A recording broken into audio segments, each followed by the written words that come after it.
I was watching a really interesting documentary the other day. It was called What's Wrong with Wheat? There's more to the title. I can't remember everything, but it's like about being like gluten intolerant and gluten free and stuff like that. Anyway, what was interesting is I was thinking about how so many people have issues with wheat now. And I mean, they were going through and explaining why you would have issues with wheat. But I was thinking it's like there's a lot of people who, even when they find out that they have issues with wheat, don't want to cut wheat out of their diets. They would rather take a medicine to see if the medicine will fix the problem instead of getting rid of the food that's poisoning them. And I thought about how true that is across the board. And I mean, I'm not faulting anyone for this. I know that, prior to me starting this diet, I had kind of like the same mindset where I didn't know that it was food though. I remember every time I would go and get my labs drawn, I kept hoping that the doctor would find something that would explain why I felt bad. And, my husband would say, honey, you're just getting older. This is what happens when you get older. And I'm like, this doesn't seem right though. And then I would try to reason with myself, no, he's right. I'm getting older. This is part of getting older. I should just accept it. But it was hard to accept it because it seemed like this isn't normal. Like the things that were happening to me didn't feel like they were normal. Now, I'd been struggling with kidney stones since I turned 20, urinary tract infections every year. There were just so many little things. The thing is, too, though, every time my blood work would come back, it was always normal. There was essentially nothing wrong with me except for the thalassemia. So I was getting heart palpitations. They were getting worse and worse. I used to only get them every once in a while. And when I say every once in a while, I wasn't tracking them. I have no idea how often they were. But towards the end there, before I started the diet, they were all day throughout the day. I mean, like literally every other minute, I was having that funky jerking sensation in my chest. So, yeah. And like you're tired all the time. You feel like you need a nap after you eat. And I remember reading memes about this. Like people would be saying, they need that afternoon nap after they eat or after a big meal they eat. And it's like funny, but then again, it's not funny. It's like, that doesn't seem right. And then I changed my diet and these things went away. 5 months in, that was my last urinary tract infection. I haven't had one since. Praise God. I keep feeling like I'm going to get one just to prove myself wrong, but it hasn't happened yet. It's been over 3 years now that I haven't had a urinary tract infection. So like all these little things and stuff were resolved with the diet. Also, I think it's interesting too. It's like everyone freaks out about like the cholesterol. Oh, your cholesterol is going to go up. It's like, yeah, so I think that's an interesting thing to freak out about.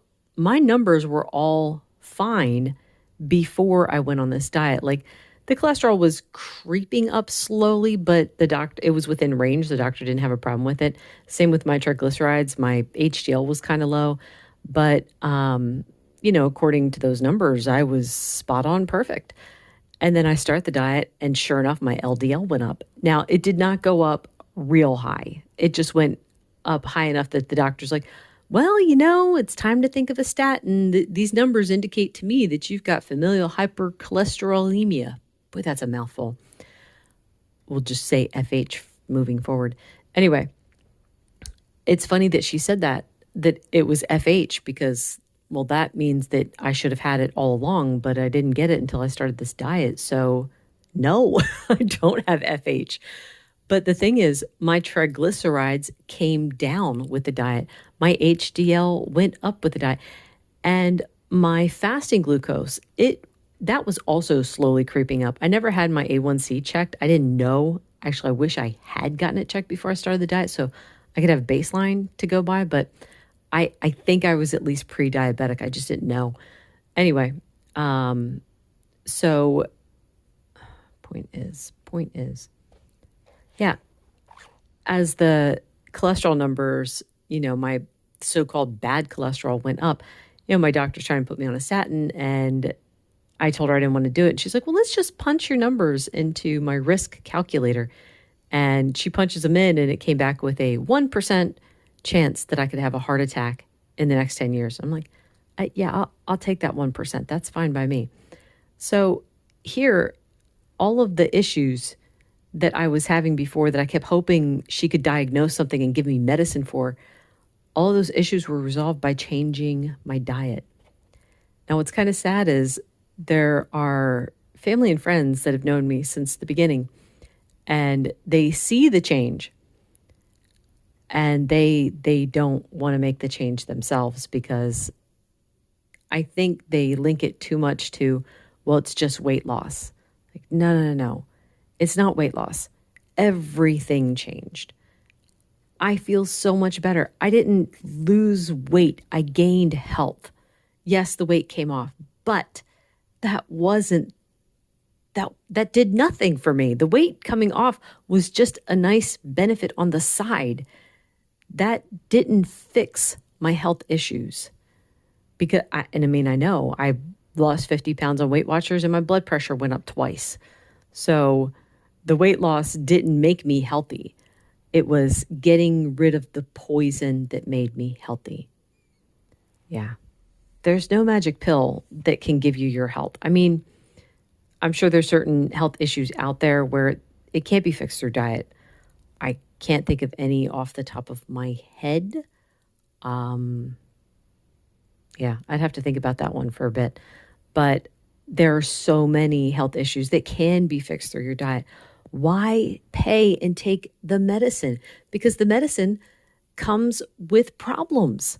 The medicine comes with side effects. And I'm like one of the 1%ers, as in if 1% of the people get these weird, obscure side effects, I'm in that group. It's pretty bad. And I mean, my mom is the same way. And my oldest daughter, we found that out with her too. She's part of that 1%. If it's going to happen, it's going to happen to us. Anyway, change your diet just to see what happens. Get rid of the offending foods and see how you feel. Wouldn't it be better? Because I mean, that doesn't cost you anything. Wouldn't it be better to have that than to have to pay for the medication and then pay in the sense of having long-term side effects?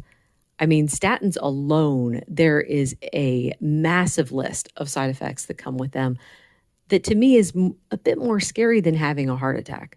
So, I mean, yeah, having a heart attack is scary. Don't get me wrong. I'm not downplaying that. My dad died of a heart attack. So yeah, I know the risks there. But all of the problems that can come from taking a statin too are pretty bad.